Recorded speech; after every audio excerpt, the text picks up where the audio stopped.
Yo, yo, yo, yo, yo, what's going on? What's going on? Welcome to another episode of Empire Jeff TV. Host Empire Jeff coming to you on a Tuesday night. And tonight we're going to talk some baseball, man. We're going to talk some Los Angeles Dodgers. We're going to talk some Yoshinobu Yamamoto. We're going to talk the New York Yankees. We're going to talk some New York Mets. And we're going to talk about some teams who we really thought might get involved in this money-wise, but appear to be out of the picture as of right now. When we talk about Yamamoto, it's coming down, man. I think the decision is looming within the next few days. I expect this to be wrapped up by the weekend and prior to Christmas. And one Major League Baseball team is going to end up with a very nice present under their Christmas tree when it comes to Yamamoto. Now, it's going to be a very expensive present. It is not going to be the cost of what a Shohei Otani to Los Angeles Dodgers, but it's going to cost the team some pretty hefty money. And with that hefty money comes some risk as a guy that probably wants somewhere near a 10-year deal in the network of between $250 and $325 million.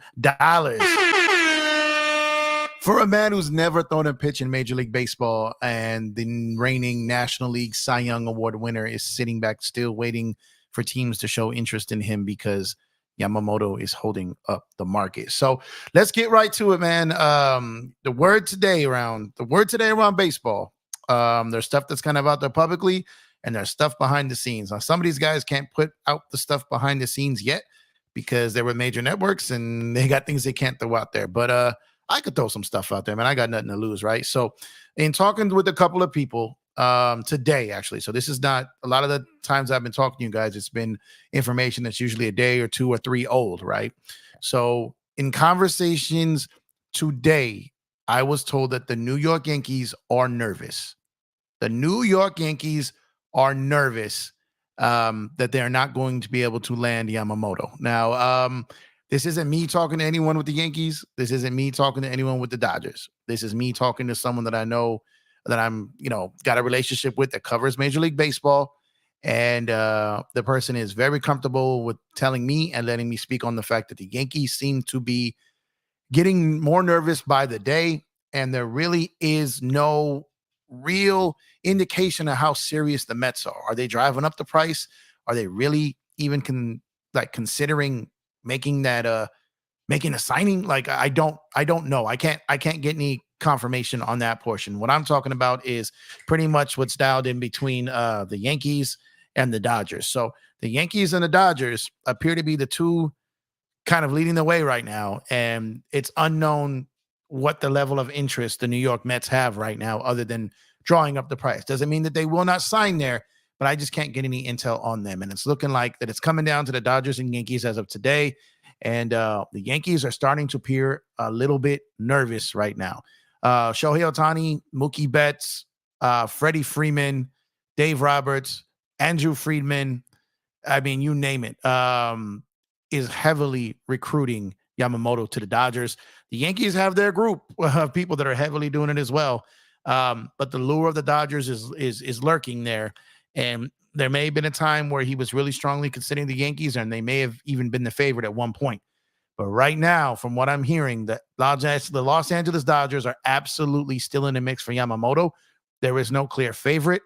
I'm hearing that he's still having dialogue with the San Francisco Giants, the New York Yankees, the New York Mets, and the Dodgers. That is pretty much seems like the four teams that are still, I guess I could say, heavily in talks. From what I've heard, the Boston Red Sox have gained no traction with him. They don't appear willing to offer any type of big money to him, and might have been in early on trying to just drive up the price on the Yankees. But as of right now, what I was told today, the Boston Red Sox are not in on Yamamoto. Now, that can change. We've seen mystery teams come in late when it comes to Major League Baseball. But as of right now, it seems to be the Dodgers, Yankees at the top, with the Mets and Giants lurking. So if they're waiting on the highest bidder, the Giants and Mets could get a little froggy there and leap. Whereas the Dodgers, I think they're willing to spend big on Yamamoto, but I don't think they're willing to get crazy. I don't think they're, willing to go past what they're willing to go. And if a team like the Giants, Mets, or Yankees want to overspend, and if Yamamoto just wants to go to the highest bidder with a lesser chance to win, then you're going to look at the Mets and Giants. If he wants to go to a high bidder with the good chance to win, maybe the Yankees, but if he wants to go with high money and his best chance to win, it's going to be the Dodgers. So the more you look at it, the recruiting pitch that the Dodgers are pulling off here, it looks like it's weighing heavily on him. And the Dodgers, like I said with Otani, the Dodgers are going to make the guys that they want tell them no. You got to tell them no because they're coming for you. And Yamamoto is absolutely still considering the Los Angeles Dodgers. The New York Yankees appear to be a little nervous about that. I don't know if that's going to make them try to go ballistic with an offer, but we're going to have to wait and see here. So let's see who's in the building so far tonight. We got LA for life. We in it. We in it. Read the other team supposedly bids. They low. The Dodgers offered 250 to 300. I read of consider. So the Dodgers, so there was some misreporting going on over the weekend where teams were offering supposedly $300 million Yamamoto, and bids didn't even start till yesterday. So that was false. And I don't know exactly what the Dodgers offers have been, but what I'm hearing is they're competitive. They're very, very competitive. They got the best team on the diamond. They've got another Japanese megastar over there that can help the transition. It is Los Angeles. The Dodgers were his favorite team. Now, if it comes down to what coast he prefers, that may differ. Maybe he wants East Coast. I don't know that. Otani preferred the West Coast. Maybe Yamamoto prefers the East Coast. We'll have to wait and see on that. But the Dodgers are going to make him tell them no. And I don't know if he's going to be able to do that. We're going to have to wait to see on this. Thanks for pulling up LA for life. Dodgers need starter, Hezbollah. Thanks for pulling up. They absolutely do need starters, and they're working on it. They've got plan B, C, D all lined up. If Yamamoto chooses another team, they will pivot immediately to Dylan Cease. They will look at Corbin Burns. They will look at multiple different options. I promise you this. But Yamamoto was holding up the market right now. The Dodgers have plenty of other things they can pivot to if they do or do not sign or receive a commit from Yamamoto. They have multiple options. They're just waiting to see if he's going to take their money or not. So they've got to wait that process out. The entire league is waiting that process out. So it's smart for the Dodgers to do the same. The only team that, and I mentioned this yesterday, so it's funny that this came out today. I mentioned it yesterday. I said the team that I could see get involved early on Blake Snell because they're not involved in this would be the Angels. And that report came out today. I said that last night on my stream. And I believe that they are talking to Blake Snell. That seems like a deal they're really trying to pursue. Blake Snell may not, again, probably will not be willing to sign with the team prior to Yamamoto making a decision because that will lessen his market. So it wouldn't make sense for him to take a deal with an Angels while Yamamoto was still on the board because teams who lose out on Yamamoto have money to spend and will make Blake Snell's market that much bigger. So it doesn't make sense for him, but it does make sense for him to get negotiations started early, see what an offer from the Angels looks like, and then wait out these other teams and see what comes from there. But you got teams that are not interested, I wouldn't say not interested, but are not heavily pursuing because they're not receiving interest from Yamamoto's camp that have money to spend, but they have to wait until Yamamoto was off the board and they see what other teams are willing to spend and trade prospects wise to get these other players. Eric, what's going on, my guy? The key words are he wants to play in the biggest stage. Well, I heard that, and what I heard was that was kind of a mix up there, that he wants to play on the biggest stage, meaning the World Series. That he wants to play in the World Series. So if he wants to play in the World Series, the best option right now, if he joins a team loaded by Shohei Otani, Mookie Betts, Freddie Freeman, et cetera, would be the Los Angeles Dodgers. So if he wants the biggest stage, meaning not the city, but the platform being the World Series, the Dodgers are looking more and more like the possibility.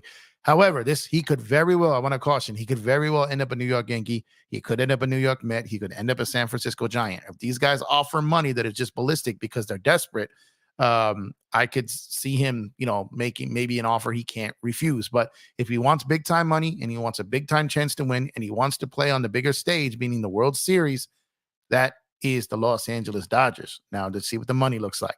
Giovanni, what's going on? Thanks for pulling up. Let's go Dodgers. Let's get Yamamoto. They're trying. They are trying. At the very least, they're going to go down to the wire here. They are being strongly considered. There was a point they were the favorite. Then I felt they were in the driver's seat about a week ago.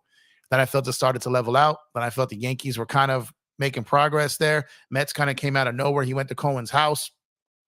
And now we're here. But I'm hearing today that the New York Yankees are nervous. The word was nervous that Yamamoto may not choose them. This all led from the fact they had to fly out to LA to meet him. Yamamoto did not come to them. Then when Yamamoto did fly to New York, it was to meet with Cohen and the Mets at Cohen's house. Then while he was out there, he set up a secondary meeting with the Yankees since he was already out there. He's like, I'm here. Let me just meet with you since I'm here. And then he flew back to LA. So it seems to me like if the Yankees are a top tier choice, he's not treating them like it. I don't know. That's because he's just trying to get as much money out of them as possible. I don't know what the situation is, but it does not seem like he is making them his top priority. He's been in LA a lot. He's got to see what this weather looks like in December out here. You know what I mean? So he got to go to New York. He visited with the Mets. He visited with the Yankees. He did not visit the Boston Red Sox. Again, did not visit Boston while on his East Coast trip. So that I found interesting. So Boston is as a team that has money. Seems like they're not choosing to go heavy after Yamamoto right now, or he just doesn't think they have a chance to win and isn't considering them right now. Don't know too much about that. Let's see. Why not just go for the Cy Young Blake Snell? They might. And then the crazy thing is they still could, even if they get Yamamoto. So because of that Shohei money, because even if they get Yamamoto, they're still not at the top tier of baseball tax. So they still have other moves they can make. Is it a Josh Hader? Do they trade for Dylan Cease? Do they go after Blake Snell? Depending on what Dylan Cease costs, prospect-wise, you may go after him because his money is less, and you got 2 years of team control there. So you may go after a Dylan Cease, give up some top prospects, get him, and then sign another guy like a Giolito, and then you can get a Cease and Giolito for the price it could take to get Snell. So that's what's in play right now. That's what the Dodgers are considering. That's what they're working on. And again, as of today, December 19th, 2023, Yoshinobu Yamamoto is still strongly considering the Los Angeles Dodgers. They are absolutely in the running. They are not only in the running, they're one of the only top teams in the running left. So that is great news if you're a fan of the Los Angeles Dodgers, and is great news if you are the Los Angeles Dodgers, because the New York Yankees are starting to get nervous. Now, again, they could still get him. They can land him any day now. They could come and just up their offer by $50 million and get it done. But I think Yamamoto's in a position, and the Dodgers in a position where they are going to get a chance to match, and the Dodgers are going to make Yamamoto tell them no.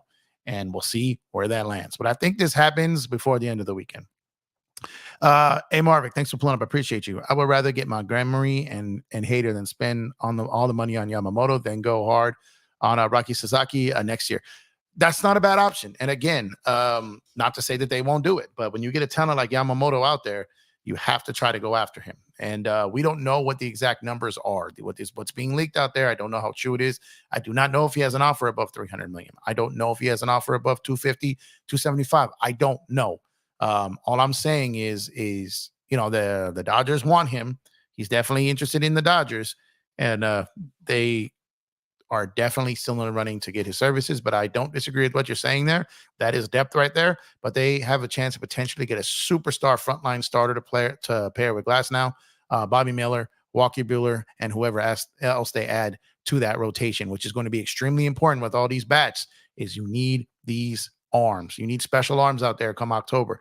And the Dodgers, it's time that they get some frontline big name pitchers, superstar pitchers, and not just rely on prospects. And that's what they're trying to do. The Dodgers could put themselves in a position where they don't have a true 4 or 5 starter. They're going to have multiple number ones, multiple number twos, and some threes filling out a rotation. And with trade pieces to move from there, because they fill the rotations. It's mandatory for the Dodgers to do all they can to get Randy Arozarena, and I think they might. What I heard was the price for him was a little bit too steep. They wanted Lux and another prospect on top of Pepio and DeLuca. The Dodgers were not ready to go that route yet because they're still involved in talks for Dylan Cease. What I heard is that the exact quote that I heard when I talked to my people about the Arozarena deal, and I said, so the Dodgers didn't get him, and they said, nope, not yet.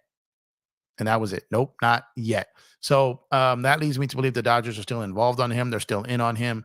But if they have to pivot or if they have to go after a guy like Dylan Cease, they're going to need their top prospects for a guy like him.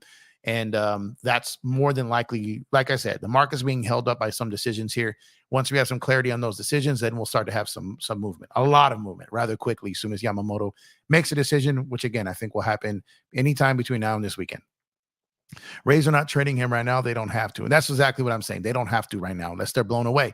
So they're not getting offers they love, so they're not going to do it. I think they got 2 more years of Randy under control. But I can tell you this, when you have a guy with 2 years left of control, you get more for him. Look at the Nationals and Soto versus what the Yankees gave up for him. So if they're going to trade him, they're not going to commit to him, and they want the best return. It would be between now and this year's trade deadline before you to make that deal. Because if you go into his final year and teams look at him as a rental, then the offer is going to be less. Luzardo's a good piece. There's a lot of good pieces. But again, we're just waiting for the market to free up here. If the Dodgers want him, they can. It's just they're willing to give up some of their prospects. There you go, Marvick. Exactly. They're waiting to see because, like I said, you don't want to miss out on a chance on a guy like Dylan Cease or Corbin Burns or guys like that you can get because you need arms. If you rush a deal for Rosarena, who that deal is not in a rush to be made right now by anybody, really. So just waiting it out to see. Like I said, they got once Yamamoto and Blake Snell and guys like these come off the board, then you will see some of these secondary moves start to take place from there. Hey, Miss Angie B, hello to you as well. Thank you for pulling up. Hope you're having a great day. Appreciate you pulling up and listening to me talk baseball instead of basketball. We got to get you to learn the MLB caps here, Angie. I'm telling you, it's crazy stuff, man. It's a lot different than basketball, but it's fun. I think you would actually enjoy it. Are we interested in shortstop, Jeff? I don't know. Right now they seem committed to have Gavin Lux be at least a starter. You've got Miguel Rojas, you've got Chris Taylor still on the roster. We'll wait to see. I don't really know what the intentions are past what they're looking at arms right now. I do believe that they probably will. They've got a really good defensive backup in Rojas there, right? Gavin Lux not so great defensively, but he's better at the plate than Rojas. So I could see games where, Gavin plays majority of the game and then Rojas comes in for a defensive substitution as soon as they feel like Gavin may have get his last at bat of the game. But I don't know if you want to trust that the entire season defensively. The Dodgers, if they're going to have this great pitching and great hitting, you're going to definitely need to shore up that defense. And shortstop is a very, very key position when it comes to the gloves. So I hear you on that, Hasbullah, but TBD right now. I don't have an answer for that right now. Lux can't trust him coming back from injury. I don't really worry about the injury as much as I worry about him being really a defensive player before he even got hurt. He was not a great defensive player. He did move over to second base, even though he was always a natural shortstop. But we'll have to wait and see. They tried him in the outfield. That didn't really work out right. So Lux has the potential to have a great bat. So they're going to take a look at that and see what it is. But that corner with Muncy and Lux is not the same as the other side of the diamond when you got Freeman and Betts. So they're going to have to figure that out. But they got guys they can sprinkle around, like I said, Chris Taylor, Miguel Rojas, and Gavin Lux. I really think they want him out there because if they do go after another big player, Gavin Lux could be a big piece in that, especially if he's hitting. So it behooves the Dodgers to see what Gavin Lux is, especially in spring training. Because right now his value may not be what it could be in March or April if he has a standout spring training. If he goes into spring training and kills it, then all of a sudden his trade value is through the roof, back to where it was when he initially came up. And if you raise that trade value again, and there's some other pieces that the team needs that's still under club control from another team that isn't crazy money, then the Dodgers can make that move and add to their roster and add to their World Series aspirations. So the Dodgers are going to have to be very methodical, very careful, very precise here. And I think they're going to. And there's no rush to move a guy like Gavin Lux. There's no rush to go after a guy like a Rosarena. None of that really makes sense yet until these big fish are off the market, and then we'll see what shakes loose after that. There's talks going on right now about guys we haven't even heard of.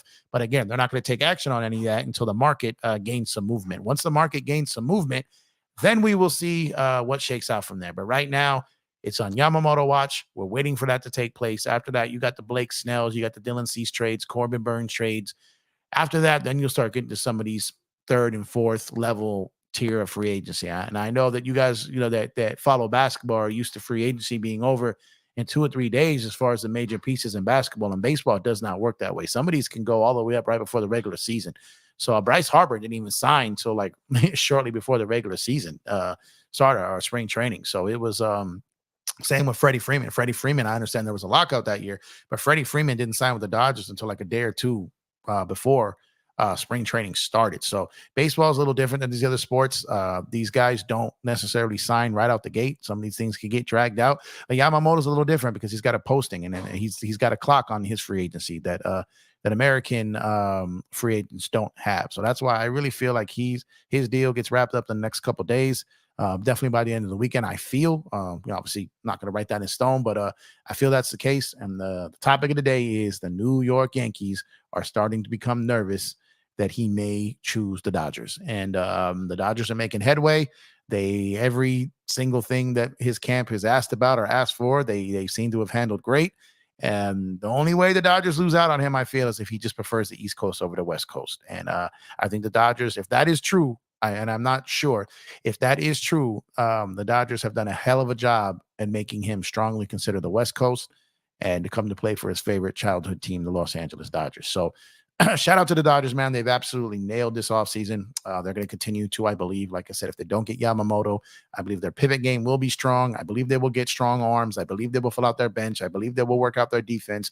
Everything that we've seen from the Dodgers, it seems like they're taking this offseason as serious as they've taken any offseason in their history. I think they want this to be their best offseason in history, so it could turn out to be one of their, if not their best season in history. So, can't wait to see how this plays out. I know you guys can't either. Super duper excited about this, man. Any day now, we should have some information here. Hey, Brent, thanks for pulling up. Appreciate you. He said, sorry, basketball question. How do you feel about the Lakers raising the banner of the season tournament championship? Shaking my head, LOL. Good for the Lakers stand. Do not applaud it when he was raised last night. Brent, so there's a couple of things that I think people have to understand here. One, I'm okay with it for the simple fact that it's the first in its history. The Lakers won it. They are the Stories franchise. They are the biggest brand in the sport.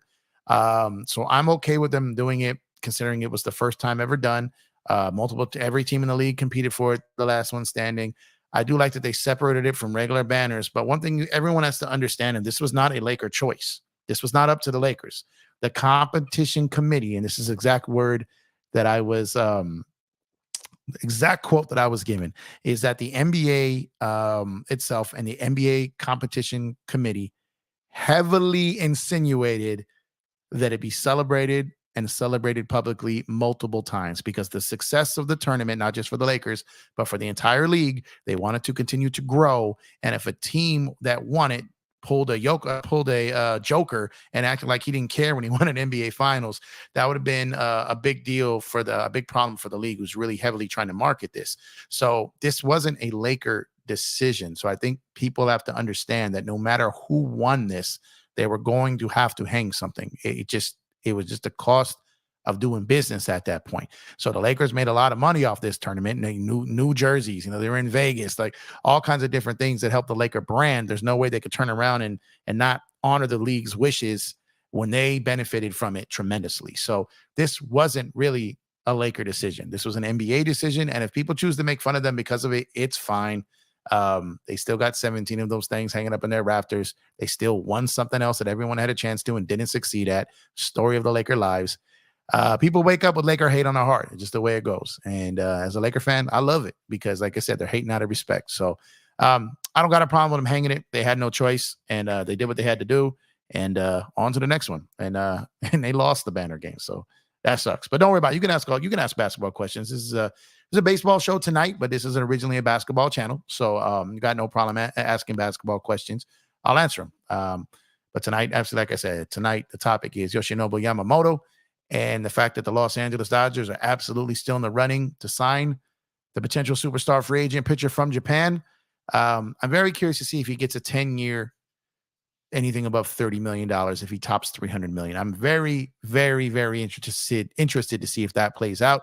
I'm curious to see if he does get in the 250 range for 10 years, or if it's less years. Maybe he gets higher money on lower years. I do expect there probably to be multiple opt-outs in this deal because I'm sure he wants to experience free agency again. He's 25 years old. Ideally, a guy like him would, if he's having a dominant career, would love to opt out around 29, 30 years old and sign another massive deal, right? So curious to see how many opt-outs there are and when those opt-outs take place in the Yamamoto contract, because that could shape things. Maybe some teams are a little bit more hesitant with those opt-outs. Maybe some don't care. Like, look, if we get you for 2 years, we'll take it. A team like the Dodgers, who on Mookie Betts, Freddie Freeman, and Shohei Otani's timeline, 3-4 year deal, and the Dodgers like, cool, we'll give you opt-outs after all of those. Maybe the Dodgers are like, if we get you in this window of these 3 to 5 years and we get 2 or 3 World Series out of this, then it is what it is. We'll roll with the punches on that. Maybe a team like, the Mets, the Yankees, or the Giants are like, no, we want you locked in for 10 years. If we commit, we're not going to be able to sign people for these next couple of years. We need a commitment from you. And I don't know if that's the case or not. I'm just purely speculating here. All I know is that the Dodgers and Yankees, once again, at the forefront. The New York Mets are involved. He did go to Cohen's house. I don't know how serious their interest is. He very well could end up there. Definitely not saying it's not an option. Just I don't have enough intel on that. I don't want to mislead anything, from that standpoint. All my intel is coming from someone who has a little bit of insight on his meetings with the Dodgers and the Yankees. And he appears to not have Boston under serious consideration right now. It could be a 10-year deal with the opt out after 4 and then add another 10. Yeah, that's what I'm saying. So if he gets out, opts out about 29, gets another 10, then he's got like a 14-year deal there instead of a 10 one. And that would be at his prime peak. And like I said, hopefully if he is with the Dodgers, he's got a World Series or two under his belt, and makes it really hard for a team not to want to offer him that big deal. So um, I could absolutely see that happening. As a matter of fact, I think that is going to happen, but we have to wait to see. It will be great if Yamamoto does sign with the Dodgers. That way they can spare those prospects for trades. I love Burns, but I don't know they can resign him. I don't think that if you took a look at anything that the Dodgers have done, everything is about long term and locking in people and locking in this core. Just like when they traded for Glass, now they would not do that deal unless he agreed to an extension. I think if they trade for a guy like Burns, something like that would be in place. There would need to be an extension in place, or at least heavily insinuated that he would agree to stay with the Dodgers and they would work that out. I don't think the Dodgers are trading top prospects for rentals. I don't see that happening. That's why I said Dylan Cease 2 years of control is probably something they may be willing to spend a little bit more on, low money annually and 2 years of control. And if he's winning there and they're willing to pay for him, they'll have the inside track at keeping him. But they're going to fill out this rotation. It's going to be a deep rotation. It's going to be a talented rotation to go with these bats. The player that I'm really interested to see what happens here is Josh Hader. do the Dodgers get him on the low? Because his market is pretty much dried up. The teams that need him don't appear to be interested in him. And the Dodgers have been linked to him for several years. The Padres just signed a closer today. So his market is drying up, and it is making more and more sense and more, and it's looking more and more likely that the Dodgers could have a strong chance to sign one of the best, if not the best left-handed closer in the game for below market value. And that would be incredible if they're able to pull that off. I don't know if they will, but they're definitely locked into him. Give me 1 second here. Sorry about that, guys. But I believe that the Dodgers are looking to try to get guys on longer term deals right now. That's what I believe. Dodgers get Hader, that'd be scary. Yeah, Brent. And I think it's a definite possibility. He may be the only one I think that they may look and be like, okay, he's going to probably have to take less. He may need to reset his market in a year. So from that standpoint, I could see maybe Hader getting a shorter term deal than anyone they're getting out there. But the Dodgers have been doing short term deals the last few off seasons because they've been building themselves up. They felt they pretty much felt all along they were going to get Otani, and that's why they were lining up their books that way. Now that they've got him, now it's time to lock in guys and lock in this roster and lock in this timeline that they've got, and that's what their focus is on. The only one I really think is the guys that they're linked to that they're going to try to even, consider a short-term deal, like I said, is Hader, because he's probably going to have to take less, and he'll probably have to reset his market in a season or two, and that's why he would probably get a shorter-term deal. So I don't think the Dodgers are going to overpay for him when there doesn't seem to be a market lining up for him. That would be good. They could use BG and Philly 7 through 8. Yeah. So imagine, you got Bruce Starr throwing heat in the 7th. Oh my God. Right. Heat with movement. And then then you got Phillips, and then you got Hader, and then you can switch it up. Like I said, and you got a guy who takes a game or two off, and you can move those two back in inning, right? So it's man, their arms have potential to be as scary as their bats if some things fall their way. And even if they lose out on Yamamoto, which is a realistic, chance that they could, then like I said, their pivot game I think will be strong. There are multiple guys in play. You can get 2 guys for probably what it would cost for Yamamoto in a season. So the rotation could still end up being very deep even if they don't get Yamamoto. But Yamamoto is becoming increasingly more open to signing with the Los Angeles Dodgers, and the New York Yankees are starting to become increasingly nervous that the Dodgers are making progress on getting him. It'll be crazy if he ends up a Met. It really would, because it doesn't make sense. They're not playing for anything. He's a second-tier team in that city. They're the second-tier team in that city. If he chooses the Mets, more than likely it's going to be because he goes to the highest bidder and the Mets stepped up with that bid. If he chooses the Giants, it's going to be kind of the same thing. It's going to be because they probably had the best offer money-wise, and that's what he was looking for. But I don't know if that's exactly what he's looking for. I don't know. I think he wants a chance to win. I think part of the thing that Otani sold him on was like, look, I played the first 6 of my years for nothing. I was competing for nothing. I had great personal accolades and I got paid, but I played 6 years for myself essentially because I had no team that I could win with. Don't make that same mistake. Don't go to the Giants and play for nothing. Don't go to the Mets and play for nothing. If you go to the Yankees, cool, but um, come over here, get paid, play in sunshine over 300 days a year, and play with me. Come win a world championship with your countrymen. We won a World Baseball Classic title. Now let's go win a Major League World Series together in the city of Los Angeles with the team that sells out their stadium more than any team in the league, sells more merch, especially now with Otani. Like, that's the deal right there, man. I don't know why he would turn that down. The Dodgers love good character players. I don't know if Hader is that, but he's a great asset to have. Yeah, Sammy, Sammy Linker, thanks for pulling up. Appreciate the support. Absolutely agree with you. I absolutely agree with you. And the Dodgers typically stay away from guys who have a history of things. But I will caution you, Sammy, and everyone else. The Dodgers, they're playing for keeps this year. They are not playing around. And that is, I didn't want to say it, but you did bring it up. So I'm going to kind of add to it. That's another reason why I think that they would take him on the lower cost and a shorter term deal. I don't think it's a guy that you guys got to understand that. Look at that Trevor Bauer deal, right? It was designed for a shorter term. They knew Bauer had issues because he had issues before that situation happened when he was a Dodger. He had something happen in Cincinnati. There were things already out there about him. Any background that they run on free agents found that. Like, it was already known stuff. The Dodgers knew about that was a potential problem. They still signed him, but to a shorter term deal. So I look at them looking at Hader, maybe not exactly to that extent, but somewhere similar as far as a shorter term deal, less money, low risk, high reward situation where he can get out and retest the market. But the Dodgers have done that with guys on shorter term deals. And like I said, Bauer being one of them and ended up blowing up in their face. But Hader, I think, is a guy they would consider signing for the right price and for the right length. I don't think it's a guy they give 5 years to. But so I definitely hear where you're coming from, but I think they would do it on a shorter term. It is the WBC Japan team taking over free agency. It is, and they're not done, man. They're not done. The next few winters are going to have more. They're going to have more, and deservedly so. Japan has been a powerhouse in baseball for decades now, and now they're getting to a point where they're becoming the best in baseball. They are legit over there. And if you look at some of these guys coming over, there's a reason why teams are lining up to pay Yamamoto at least $250 million. It seems like. And he's never thrown a pitch in the United States. So, but he's pitched against the United States. He's pitched against the world, and they've seen it.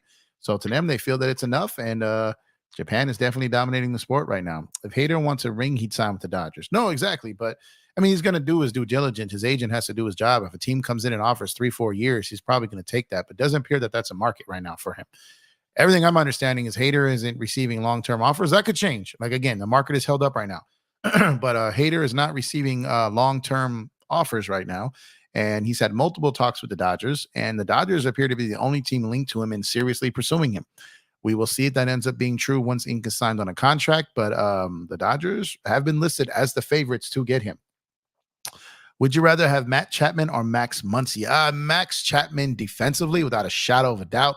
Probably right now, Max Muncy offensively. But, man, Chapman is nice with the glove, man. I'm going to have to go Muncy because in baseball chemistry, the clubhouse matters. Muncy fits the Dodgers like a glove. He is the Dodgers. He's part of their core. Losing guys like Justin Turner and Kenley Jansen and stuff like that. You need some of those core guys still. I believe this is Chris Taylor's final year. So these core guys who have been here through this whole run those guys are important. When you've lost Seagers, you've lost Bellingers, like Will Smith and Max Muncy are important right now. So these guys who predate Mookie and Freddie, these guys are still important. And you need some of those glue guys and you need some of those like Dodger guys. And Max Muncy is a Dodger guy. I really like the glove of Max Chapman. But Muncy, obviously, he's restructured his contract. He signed. He's here.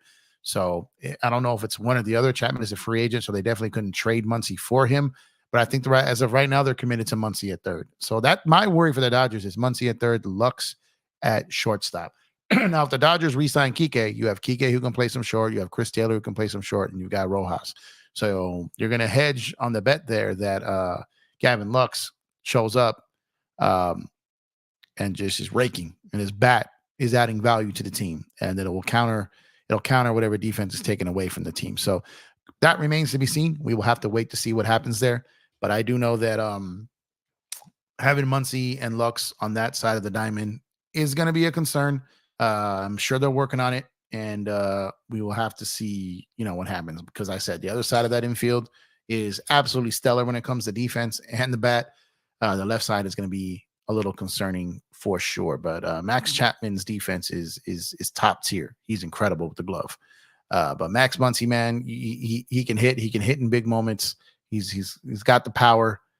But like I said, the glove can definitely be something that can leave you wanting over there. But I trust Andrew Friedman to come up with some counters here and some backups. And the Dodgers will get guys.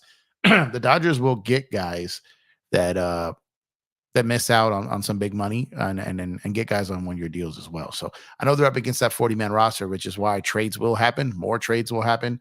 And especially as it comes down to guys that they want to sign. They want to sign, a Josh Hader. If they want to go out and trade for a Randy Arozarena, and it's going to be prospects. So they've got to figure out these things. Again, the Arozarena one I think will be later down the road. I don't think that's something imminent. But I think the Dylan Cease, Corbin Burns situations, I think those are ones that would be more pressing as soon as Yamamoto makes a decision. And I really, really believe that that's going to be anytime between now and the weekend. I don't believe this. I don't believe this comes up, to Christmas time. I think it's going to be handled before that. And man, it'll be incredible. It ends up being with the Los Angeles Dodgers. But the Yankees are still there. Yankees got a chance. Mets got a chance. Giants got a chance from what I'm hearing. I'm hearing Boston is out of it. As of right now, that could change. That's just what I'm hearing. Obviously, I cannot predict the future. I'm just going off what's kind of being out there right now and with people that I've talked to. They will probably wait for the bidding of Murakami in a couple of years. There you go. So there's another one. And those are guys that there are guys out there that teams are going to preserve money for. Absolutely. And that's why I think some teams like the Mets, it wouldn't make sense really for them to go all in on Yamamoto right now because they're not playing to win. So why are you going to spend all that money and be in the tax for not winning when you can wait out, like Eric says, for a Murakami in a couple of years and a multiple of others? Like Yamamoto is just the first of many of this situation that's going to come for this crazy money from Japan. Yamamoto's one of the first ones from a pitcher perspective that's going to top $200-something million, but he's not going to be the last, and he might not even be the best. So why would a team like the Giants, Boston, Mets, why would anyone other than like the Dodgers, Yankees, Braves, Phillies, Astros, like those guys who are perennial contenders, why would any other team but them really want to cough up over $250 million for a guy like this right now and pay tax for a few years when you don't have to, and there's more coming on the pipeline? I heard when Otani are able to pitch again, the Dodgers might start pitching him in the second half of the season. How you feel about that concept? I know that there were multiple things on the table. I know the Dodgers are trying to do many things to preserve him. Obviously, his bat is first and foremost what they got him for, but his pitching is incredible.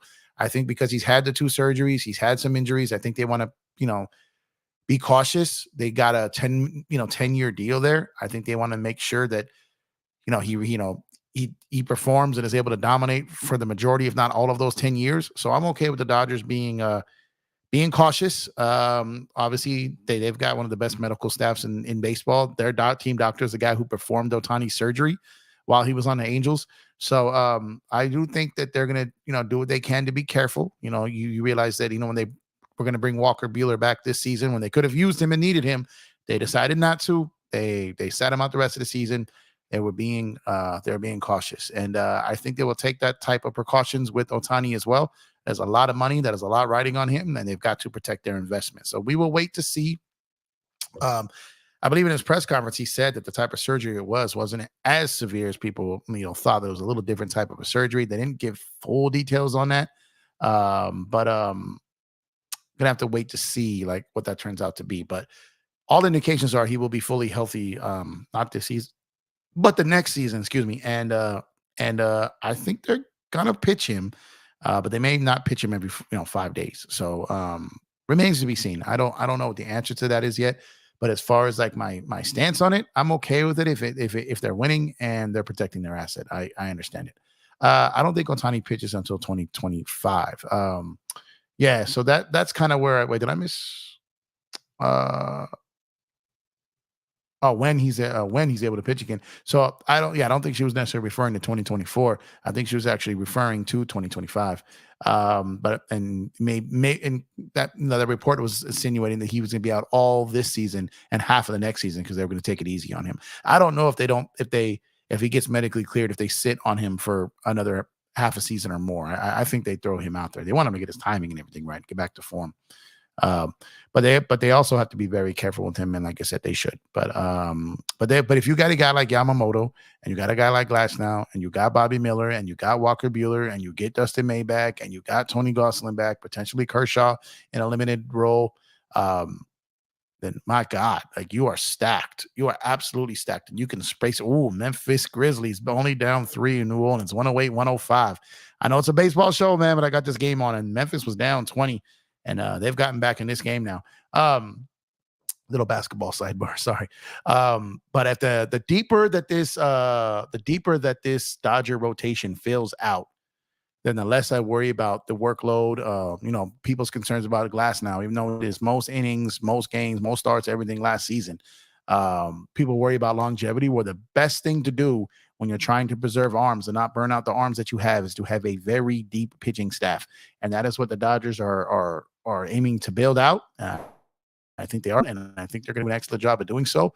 Even if they don't get Yamamoto, I think the Dodgers will still have a grade A pitching staff to go with their grade A bats, and yes, a grade A manager. I know people give Dave Roberts hell, but Dave Roberts is hands down, without a shadow of a doubt, one of the best major league managers in the game. If the Dodgers let him go today, he would have a job tomorrow.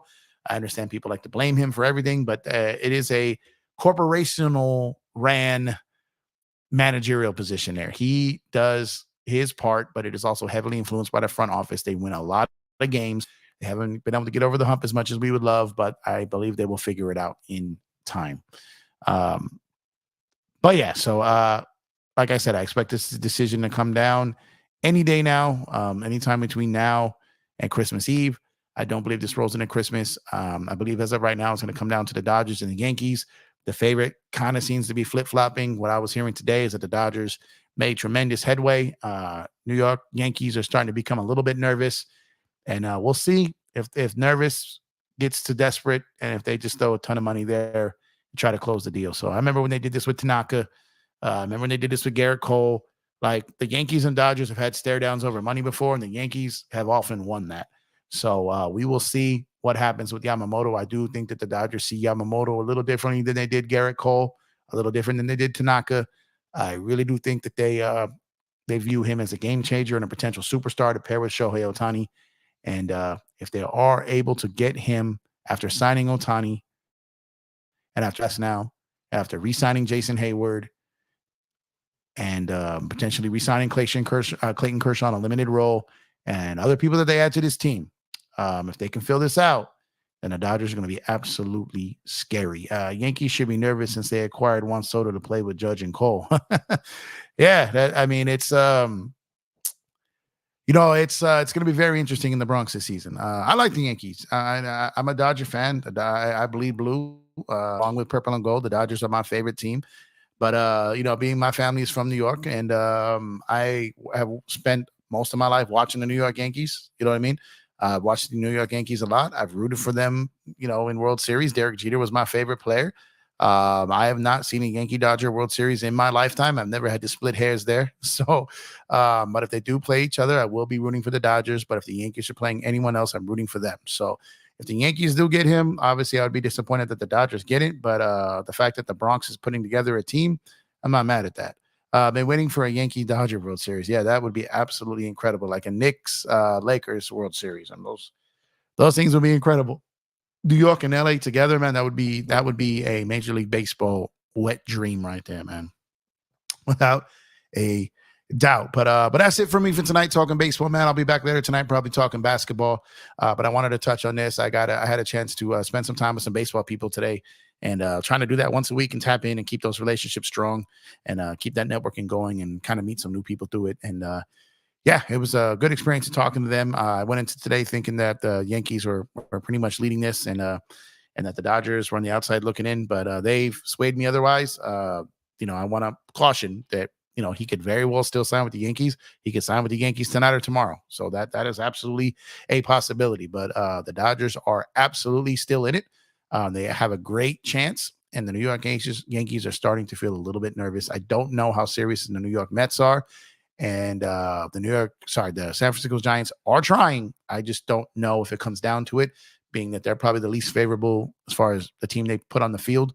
It would be just a money play for him to go to San Francisco or the Mets. I don't know if he wants to represent himself that way. I think he wants to play for something and get paid. And to me, that's the Giants. Sorry, that is the Yankees or Dodgers. So as of right now, I expect them to end up a Yankee or Dodger, flip a coin. I don't really know for sure who's favorite at this point. I just know that the Yankees felt they were the favorite about 48 hours ago, and now they're nervous. So make of that as you will. That's just what I'm being told by some baseball people. We will see how that turns out. But that's it for me right now, talking baseball. Thank you guys for tuning in. I'm going to aim to be back tonight to talk some Lakers. Like I said, you guys can be anywhere in the world. You're here with me. I appreciate that. You stay safe. You enjoy the rest of your Tuesday night.